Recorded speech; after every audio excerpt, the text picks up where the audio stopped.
Hello and welcome again to another exciting episode of Releasing Your Inner Dragon with Drake and Marie. I am one of the two hosts, Maxwell Alexander Drake. I'm an award-winning novelist. I teach writing all over the world. I was a former lead fiction writer to a $600 million game from Sony. As always, with me is my co-host, Marie. Hi, my name is Marie Mullaney. I am a YouTuber with a channel on fantasy world building, and I write epic fantasy. Today, we're going to be talking about... It's going to be kind of an esoteric talk. This is a little bit deep because we're going to combine a couple subjects.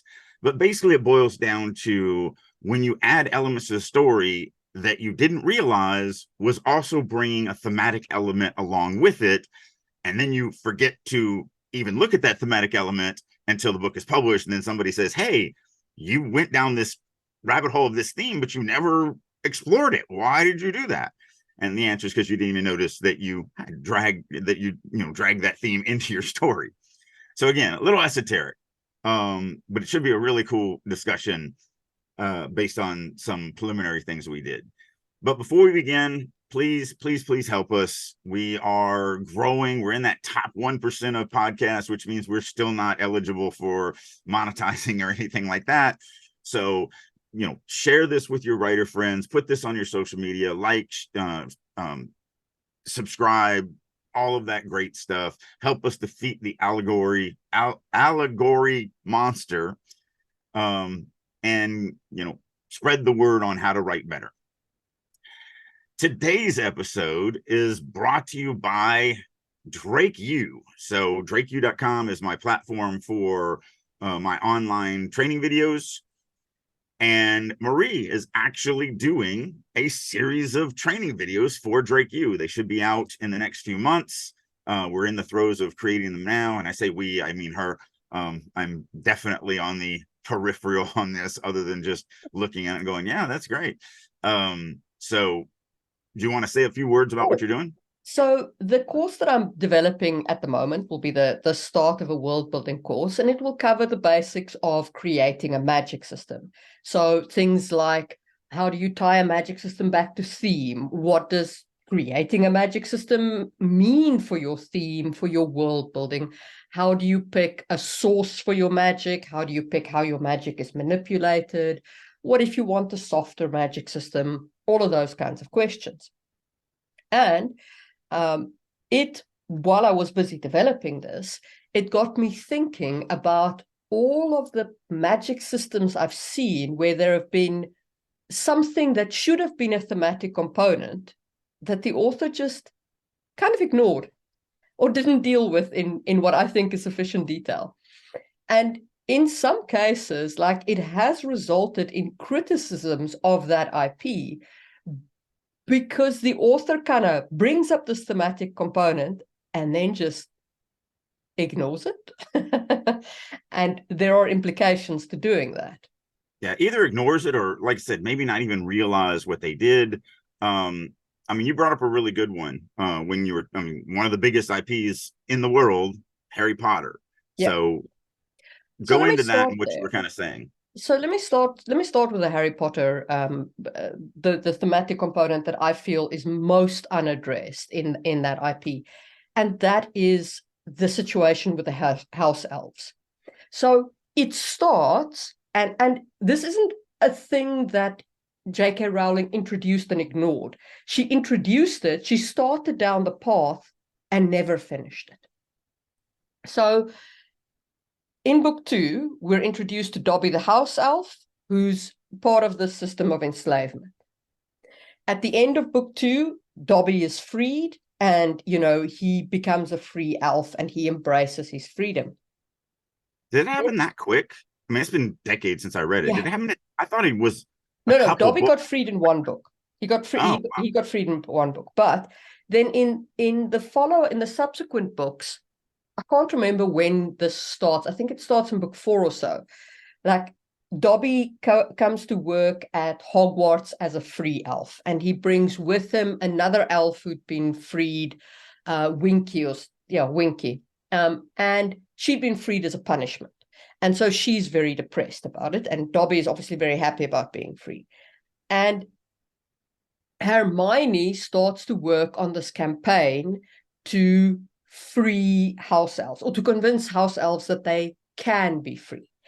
And everybody around her's response to that is, you can't do this to them, you're doing it wrong, and they're happy being slaves. I think, in fact, Ron says almost those exact words to her at one point, which is And words coming out of a main character's mouth. You understand what you're saying? let me back up. Let me back up Yeah. for just a second, put some context on this. Yeah. So, in other words, she introduced just a plot device of, we have the world of magic is being run by these magical creatures that have this innate power that allows them to do incredible things, and the world needs that for cleaning toilets and making their food and pressing their stuff. And then she has this other plot device of, oh, how cool would it be if Hermione gets involved, because she is kind of that activist character in there, and she takes up this cause to try and change a situation in the world that's always been, that needs to be there because it's a part of the fabric of how this world works. But here's the unintended consequences to that, because I don't think she thought about the fact that she was bringing in the thematic elements of slavery and slave mentality, and the fact that a slave, I mean, not even go to slaves because we don't understand that, but going to like prisons, we all know the trope of the person who was in prison for 20-25 years, they get out, they literally are free, and a year later they commit a dumb, not even anything to like, they don't rob a bank or anything, they literally just go in and rob a convenience store and then just wait for the cops to show up. Like, they don't even actually take anything, and they do it specifically to go back to jail because they're just not comfortable. That's that that mentality that they've gotten into.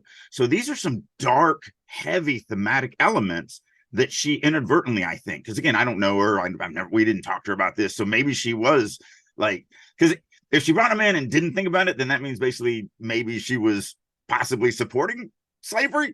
I don't think so. I don't think that's in any way, shape, or form. I think it's much more plausible that she was just like, oh, it'd be so cool if there was these magical elves that ran things, and oh, it'd be so cool if one of them, earned their freedom in this stupid way, because it really wasn't about Dobby when he was freed. It was about the Malfoys. Yeah. It was about screwing the Malfoys. That's all it was about. It had nothing to do with Dobby. It was just a way to hurt the Malfoys without actually chopping off a hand or, whatever. And so, and then, oh, wouldn't it be cool if the activist character does this activist thing, that's like, oh, the world is so unfair, we need to change it. So I think and I just wanted to frame this in the context, because we're talking about some very serious thematic elements that they're coming with that system, period. You're bringing those into your story. If you don't think about them, they're still there. If you don't deal with them, they're still there. And that's exactly the problem. It's like, I don't think, like, I in no way, shape, or form am saying that J.K. Rowling supports slavery. Not even remotely am I saying that. Please do not misquote me. I'm just saying I don't think she thought this through. And I say that because I think that what she was going for with Hermione is to show how the kind of liberal person can sometimes do more harm than good by trying to interfere with a system they don't understand. And I get that as a thematic element. And that is okay in some instances to discuss and bring up. But man, we're talking about a culture that is founded, the whole wizarding culture, as far as I can understand from the way it's set up, is founded on slavery, on the slavery of these house elves. Like, and I'm just like, not 300 years ago, like yesterday. Now, right. Today, I'm like, next Tuesday. You maybe don't want to do that.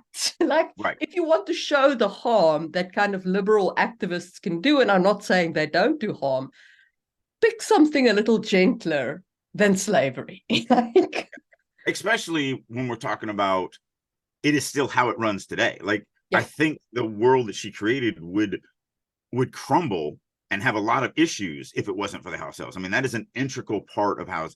And I think the reason why she never noticed this, and that's why you're 100% right, we don't think she's doing this in any way, shape, or form because of, you know, some ideology. That's why she wrote, in my opinion, again, we've never talked to her. Obviously, if she wants to come on the show, we're more than welcome to have her on. But I think what she was thinking is, no, it's not slavery. This is a race that needs to be used like this. It's literally how they get enjoyment. And so, and when she came up with the idea, that's when. So what it is to me, it comes down to that. You come up with a really cool idea that you really, really like, but then when you tell your friend about it, they go, oh yeah, so that is about, you know, this other topic that is really, really horrible. Just to pick on him, it's sort of like honoring a war hero at a big event and then finding out he was an actual SS Nazi, you know, in the past. It's a mistake. You know, it's somebody should have maybe checked that out. So it's the same thing here. I think she's like, oh, no, it's not about slavery at all. Like, I guarantee you, she would say, no, this had nothing to do with slavery.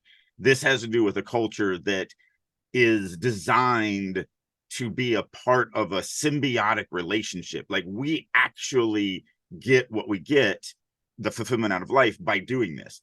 Yeah. But where it really crosses the line is they are treated like scum.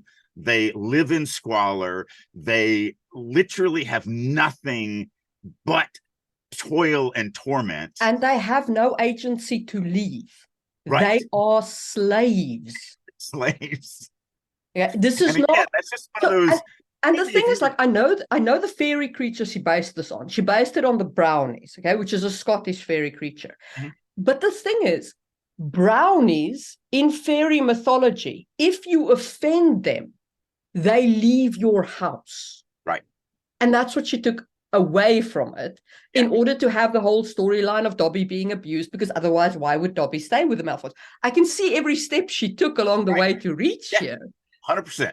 She just didn't see the problem that she was creating. And that's where I talked about at the very beginning of this. It's when you bring in plot elements, those plot elements are going to have thematic elements that they're just associated with. It's the reason why in every chapter that I write, I have a section down below, not just my major theme that, you know, is my character's theme throughout the story, but then it's minor themes, and it's what minor themes are going to be played with in this chapter, because minor themes come and go. And so this was definitely a minor theme. It's not her major theme, but it's still a theme, and it's still there, and it still has to be recognized, because someone's going to recognize it, like us, and go, so you know, that's odd, that, because the other thing is where it ends. So, you know, I'll let you. The other thing, of course, is, I mean, readers are different, right? So different readers come with their own background, etc. So sometimes one reader in 100 will see a theme you didn't intend.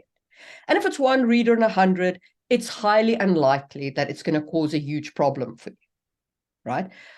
But this is such an obvious problem. But you also talk about how it ended and how it had no impact. And that's the problem, is like, nothing in the world changes about house elves. And the only house elf who's free and happy is Dobby, who dies at the end. And the organization that Hermione tried to create goes nowhere. Like, everything stays the same. And the whole world, except maybe Hermione, seems okay with this. Not great. Yeah.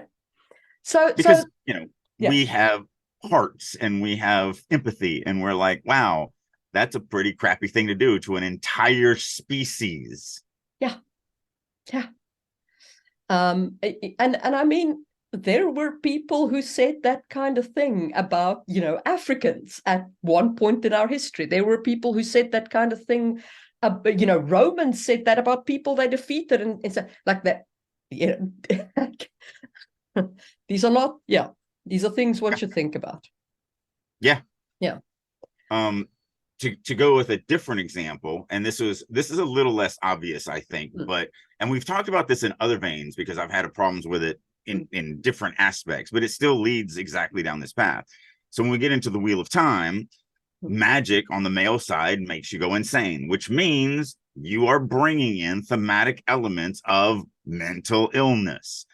Now, this is definitely a lot softer than, subjugating an entire race into squalor and servitude. But again, the biggest problem that I had with that, and we've talked about this before because it was the cost of magic.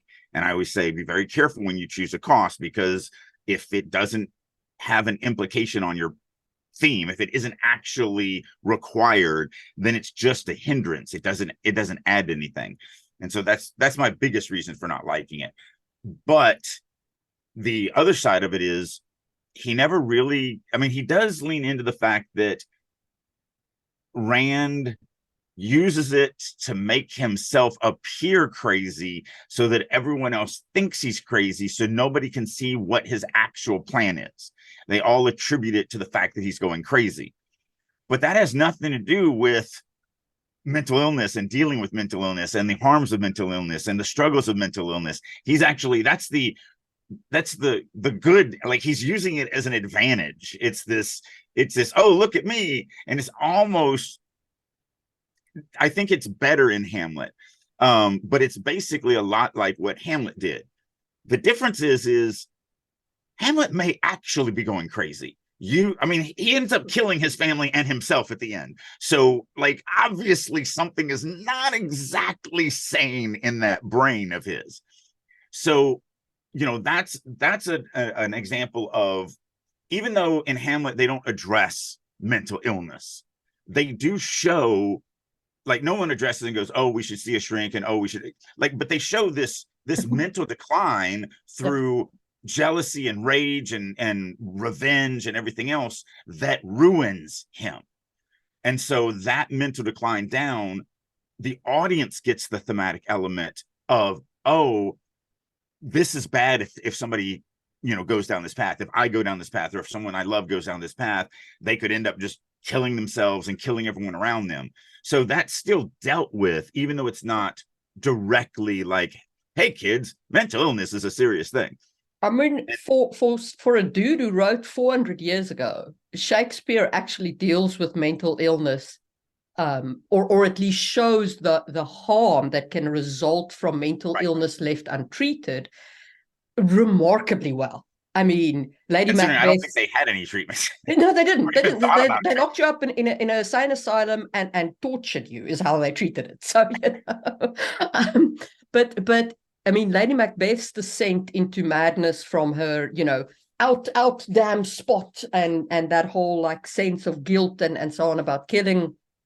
Hamlet's descent into madness. Titus. But anyway. Here's the difference and the parallel I wanted to make between the two.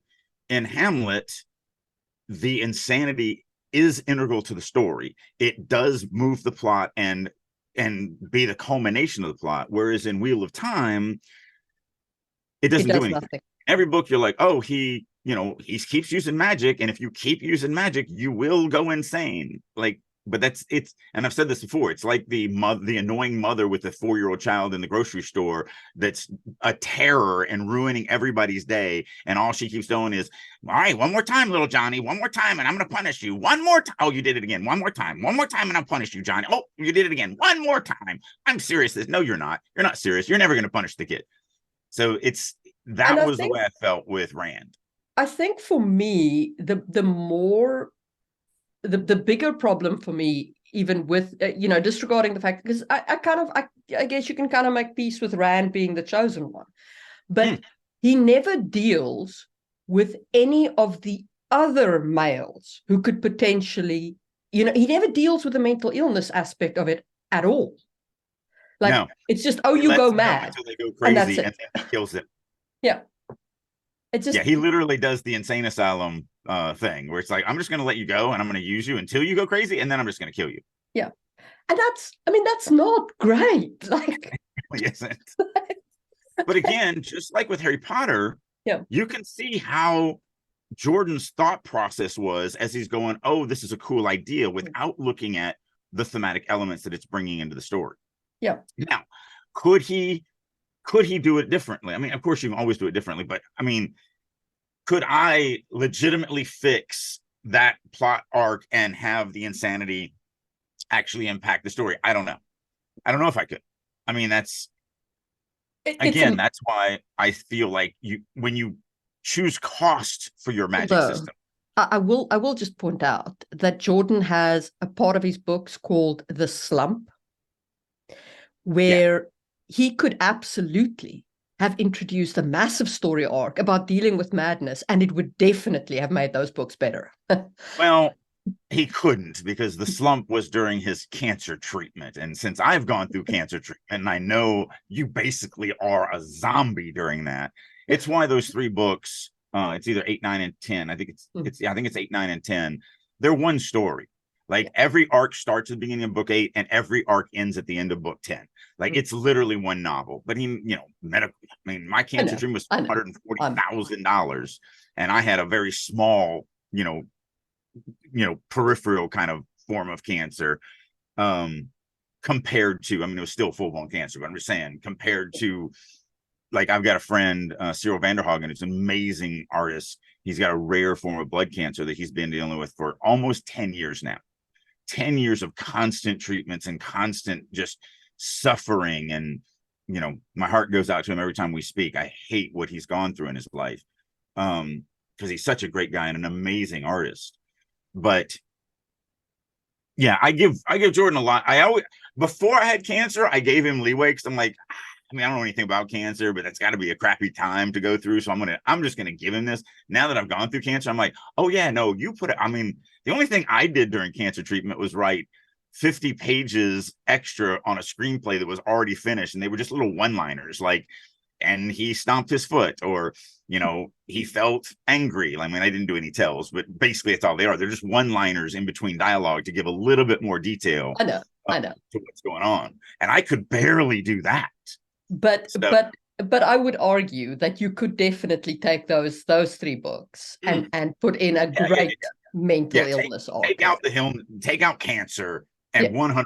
Those are, like, if he didn't have that, I'd be like, you're a crappy writer for these 3 books. Like, I hate everything about you and so many people who have no idea that he was, what he was dealing with in his personal life during that time. And not that that was just treatment, because then after that, obviously the cancer killed him. But it was a few years later.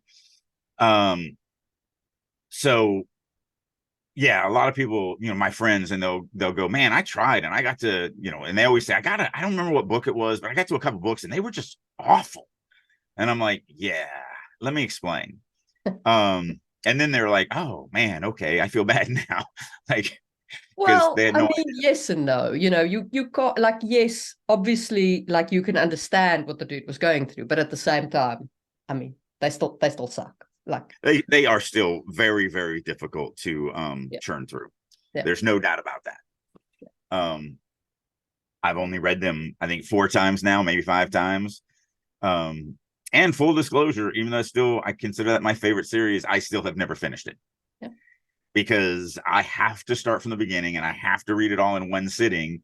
And the last time I got to, I think, book 10, I got to the end of the things, and something happened in life. It was before cancer, but something happened that pulled me off of it, never got back to it, and then cancer and all that. So now it's been like 4 years.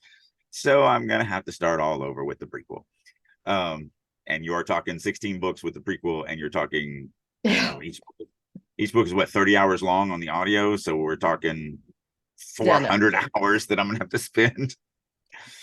So Jordan definitely, like, he did the same kind of thing, just with obviously a lighter topic. And then one that I picked up on, that, so there's an author called Fonda Lee who wrote the Greenbone Saga. They've won a bunch of awards recently. They're pretty good. But the magic system is based on jade. So you have jade on yourself, and you draw power from the jade. And it's addictive. At least it to me, I perceived it as addictive.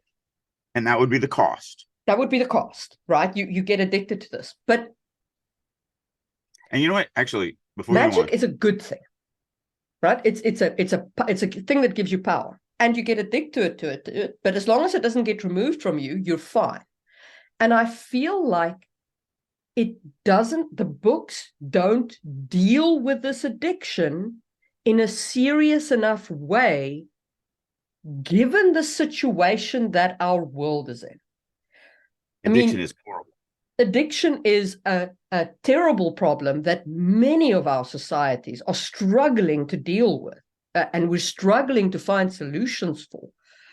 And I just don't think that she fully thought through what she's saying with like magic, the power, and the addictive properties, and like it didn't sit well with me. So two things. I realized that we didn't define, and we have in past episodes, but when we're talking about cost, when and this is my magic system, how I create magic systems, Marie's a little bit different, but the reason why we keep talking about cost is I think there's four things that I kind of focus in on my magic systems: abilities, which is what they can do; limitations, which is what they can't do. Like in every magic system I have, you can't come back to life. Death is death. Um, um, right, what's the other one? I'm brain dead. Costs, Well, cost is the last one. Um, how the you thing make that magic. no, the I can't remember what I called it, which is terrible. But basically, it's the how can we take magic away? Oh, weaknesses. That's it. So weaknesses are how you take magic away. So like in Harry Potter, you lose your wand, you can't use magic. In Mistborn, if you don't have metal to burn. So those are the weaknesses, and that allows you to take magic from your people. And then the last is cost. And I don't always do a cost, but costs are things that you suffer giving up to gain the magic. And so again, I don't use it a lot because it has massive story implications. In Harry Potter, you can live forever if you're willing to murder people and basically sacrifice your own soul. So that's a heavy cost. A good person is not going to live forever because a good person is not going to murder a bunch of people and then also give up their own humanity for that immortality. Because then you're not a good person anymore. You're Voldemort. So like that's what we're talking about. So I just wanted to define that on the cost thing, so that they kind of know. Yeah. So exactly. And yeah. So I I just with the Greenbone saga, I just felt like it didn't give addiction and the negative side effects that it has sufficient gravitas, especially given the current, worldwide, in most of our societies, we have addiction problem. We like it's a thing. I mean, I don't know if anybody even can say they don't have a family. I mean, my father's an alcoholic. Yeah. I don't know if anybody can say that they don't even have somebody in their family that, much less, if you do have a great family that's better than 99% of all of our families, then you still know people, you have friends, you have whatever. Like addiction, and we're talking about not just drug addictions, but there's porn addictions, there's just a million different types of addictions. There's my addiction is, so I have two addictions: video games, which is why I haven't played video games like 4 years now, because once I start I have too much work to do. And then I am stupidly addicted to collecting.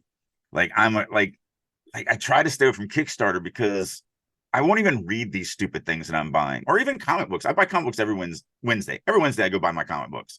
I don't buy many now. I only have a couple that I'm actually buying. I haven't read a comic book in probably 6 or 7 years. Not a single one. So it's like, but I've got this addiction. I can't stop this collection. I must have the next one to put into the box so that I have it.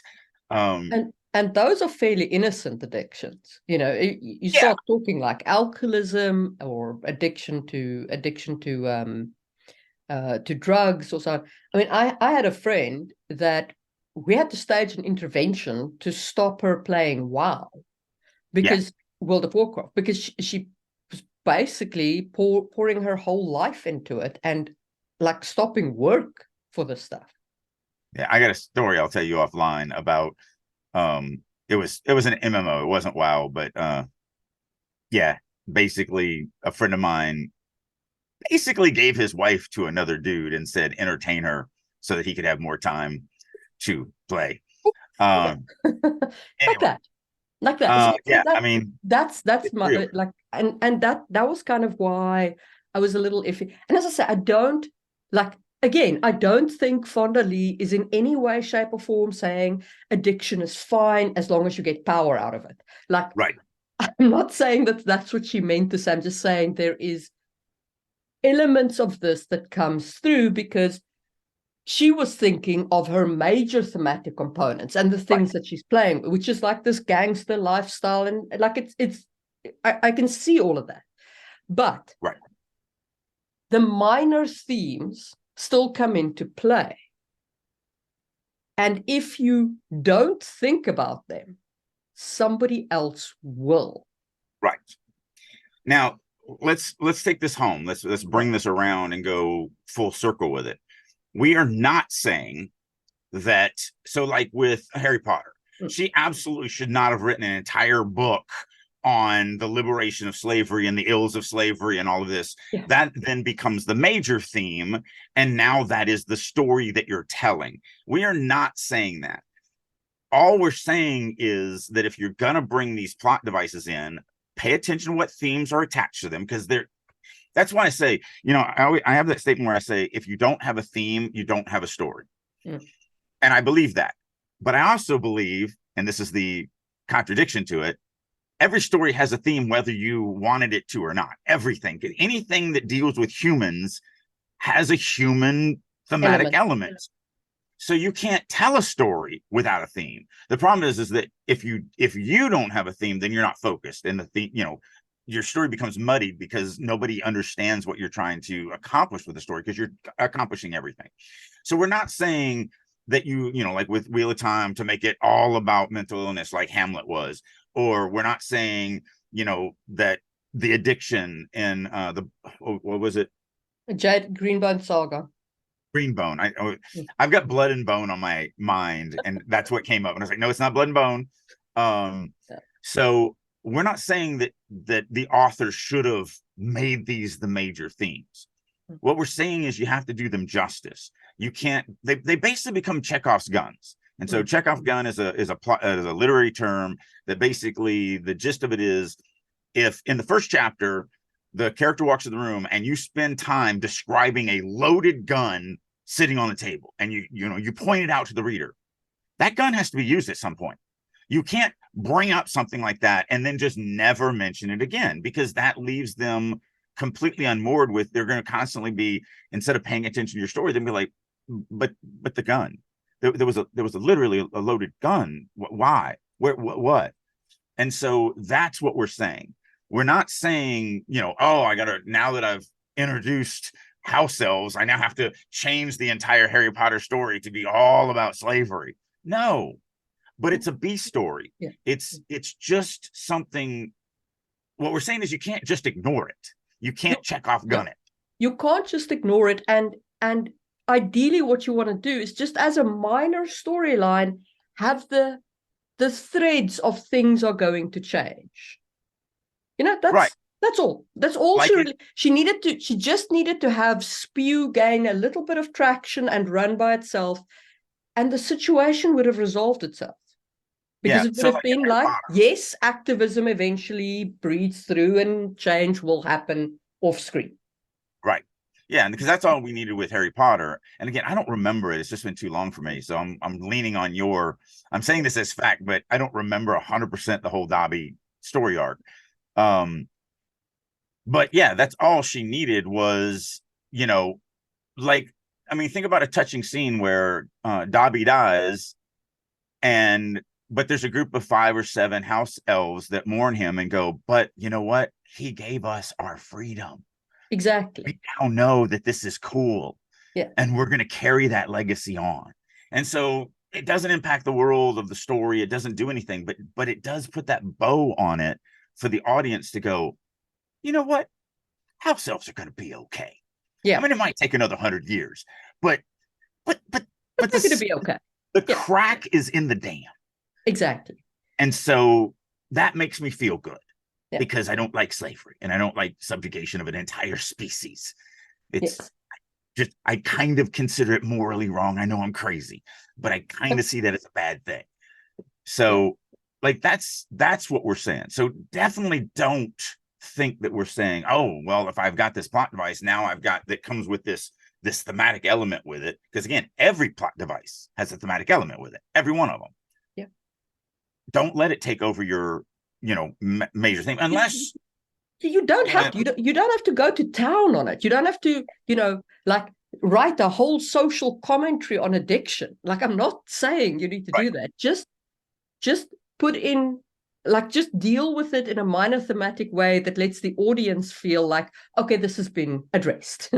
So like I haven't read that series, but a scene popped into my head of the main characters walking by and they see somebody who is at the end of the jade addiction, where they're on the streets and they're homeless and poor and mentally addled, and they're just basically waiting to die.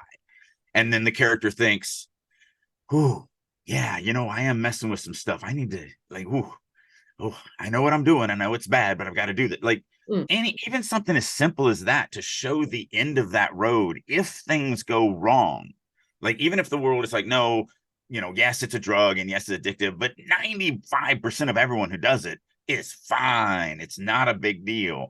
It's sort of like weed. Weed is fine, except for I know some people who literally have no brains now. Like, they are such stoner heads. And they're like, but weed is it's so harmless as a drug. Well, it is for most people, but I have literally seen people that are now But not ever going addiction to. is not fine. Like, weed, Right. for most people, is fine, but addiction is not fine. And people who get addicted to weed suffer the same problems as people who are addicted to anything else. The video games. To video games, to porn, Yeah. to anything. Yeah. So that's what we're saying is pay attention. Just bottom line, every plot device you bring in, and what a plot device is just anything. Like I'm going to have every time a dead person shows up on the screen, the only color that's really going to be present is red. Okay, great. That brings in, something. And so just think about it. Okay, what am I saying here? What is the human element that this plot device brings with it? Track that, and then make sure that you don't Chekhov's gun it. Make sure that you've done your due diligence to at least give the audience. And if you can't think of it, that's what your beta readers are for. Exactly. That's what, again, shameless plug. If you really want to work with us on a weekly basis and become a better writer, join the writers room, writersroom.us. And then you'll be in a group of people that are hardcore trying to improve as writers and thinking about this stuff on a daily basis. And what you genuinely need to do is make sure that you have a diverse group of beta readers. Like, spread your, if all of your beta readers think like you, look like you, are in your friend circle, you're probably going to miss the same thematic elements. Yep. Right? So, I mean, I am not a proponent of the sensitivity reader trend, because I think like it's gone off a cliff in stupid directions. But at the same time, there is some sense in getting people of different backgrounds to read the book, to just see if there is thematic elements that ring different bells from what you're thinking about. Well, and I don't want to check off on this because you just brought in a plot element and it comes with it with some heavy baggage. So just to tie a bow on that, what the sensitivity editors are, their calling is, I need to make sure you don't offend anybody. That is not, I mean, in my opinion, the only way to impact a reader is to make them uncomfortable, to offend them maybe, or whatever. I mean, like, if I'm going to write a story that shows how evil racism is, but no one in the story is ever racist and everyone gets along and everything is just kumbaya rainbow, unicorn farts, how can I show, like, if I don't? So that's that. What we're talking about is the reason why you want that diversity is because you don't want to write stupid stereotypes that are just an insulting character. Like, that's what we're talking about. We're not talking about don't offend somebody, which is kind of weird. And that's why I 15 years ago when they rolled this out, I was like, "Whoa, stop! That's a slippery slope." And they're like, "No, it's not. We should, we're just trying to make sure you're not writing crappy stereotypical characters." And I'm like, they should do that anyway. We don't need an editor to tell us not to do crappy characters. Yeah.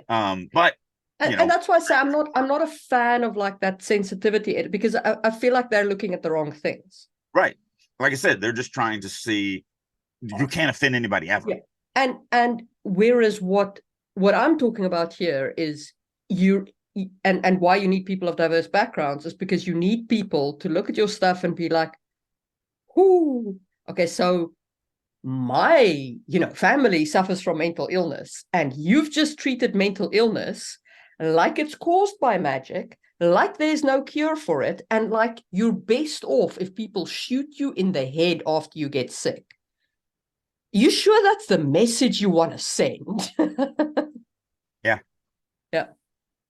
So that's what we're saying. And again, it's getting those, and we've said this before when we talk about editing each other and that light. My favorite thing to say is, when you're being critiqued, your job is to try and prove yourself wrong. So the other person comes to you with a critique, no matter how dumb it is, no matter how crazy it is, you look at it trying to prove yourself wrong. Because if you're trying to prove them wrong on their critique of your work, you're going to do that every time. You just go, "Yeah, no, I'm awesome. You're not. I'm God. You're not. Shut up." Like, I can prove myself right in every single situation, but that doesn't make me a better writer. And that doesn't help the story to become a better story. Now, it doesn't mean that I'm always proved right or wrong. Sometimes I go down that path with whoever, and it's like, okay, I completely understand what you're saying. Don't agree with it at all. Like, I still like the way it's done. I still feel that my way is the way that I want this story to go. So definitely, I'm not saying follow everybody, but you should be actively trying to. And if you listen to, especially the last several episodes of us when we're either plotting together, whatever, I mean, it sounds like we're actually getting frustrated with each other, but we're not. We're getting frustrated with the situation, that we should be smart enough to work this out. And, one of us throws something out and the other one shows the issue with it. Instead of going, "Oh, well, you're just being nitpicky," you go, "Oh, right. I didn't even see that. Let's keep going. I'm frustrated because I didn't see that. And we got to find this solution that's in there." And so it's magical when you can. And yeah, you're going to get, I mean, definitely when you listen to us do that, it absolutely sounds like we're mad at each other because we're frustrated, but we know, we've been working long enough that we know what we're doing. We're just frustrated with the situation. Because we also know we're going to find that solution. And if you haven't listened to the last Magic Falls plotting session, it is magical. Like, I've been raving about that episode, where it's, because even like halfway into it, I stopped us and I talked to the audience and I said, "Look, I know it sounds like we're arguing. We're not arguing. We are frustrated, but we're not frustrated with each other." And then I said, "I promise you, maybe not this episode, but eventually we're going to reach this magical moment where we're like, oh my goodness, it's so amazing. That's the best idea ever." And then literally 15 minutes later in that podcast, we were like, "Oh my God, best idea ever. This is so amazing." Yeah. Like, it was great that it happened in one episode, because sometimes that can take days or even weeks to get to that magical, moment. Yeah. So if you haven't listened to that one, I highly recommend you go back and do the last Magic Fall plotting, for nothing else than to watch two people pushing each other to come up with the best idea possible for the story without any ego from either of the two people throwing out ideas. Like, just that is an exercise that I recommend everybody go through, because it's hard. It is, when you're in art, artistic pride is real. And I say all the time, I don't have any artistic pride, but everyone has artistic pride. Yeah. It's just that I swallow mine. You have to tamp that down. You have to go, "No, this is not about you. This is about the story. Shut up. You're it's, I'm not less of a person because I threw out an idea and Marie showed me what's wrong with it. That doesn't mean that I'm dumb. It means that I just didn't see that side of it, and now I can. So now we have to come at it from a different angle, and we have to keep noodling with it until we get it." So I highly recommend everybody. It's one of my favorite episodes. It really was. And also, man, Magic Fall 2 is going to be awesome.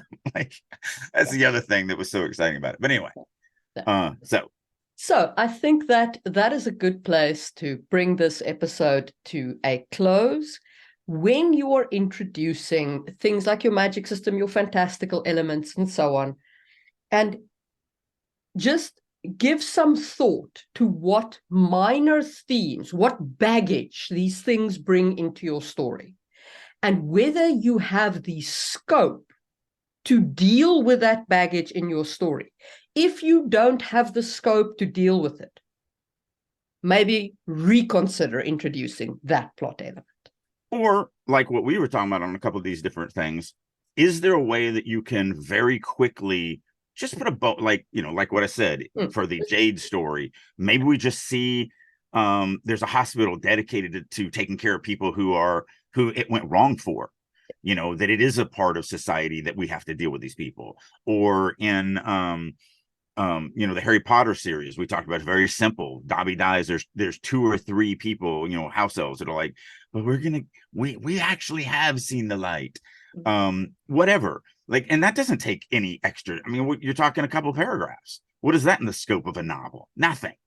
So it yes, you may actually go, okay, this can't fit in. I can't bring this baggage in because it is massive, if you can't figure out something to work it in. But I would think that most of these, if not all, but I always hate saying all, most of these you can find a very simplistic way to put a bow on it, to make the audience at least go, oh, okay, that's why you described the loaded gun. Yeah, I get it now. That's fine. Yeah. Yeah, I see where you're going with it. It's fine. It's not the story you're telling, but I see where you're going with it. We're good. Yeah. And I think that is a good place to end this podcast, and we will see you soon for another one. Bye.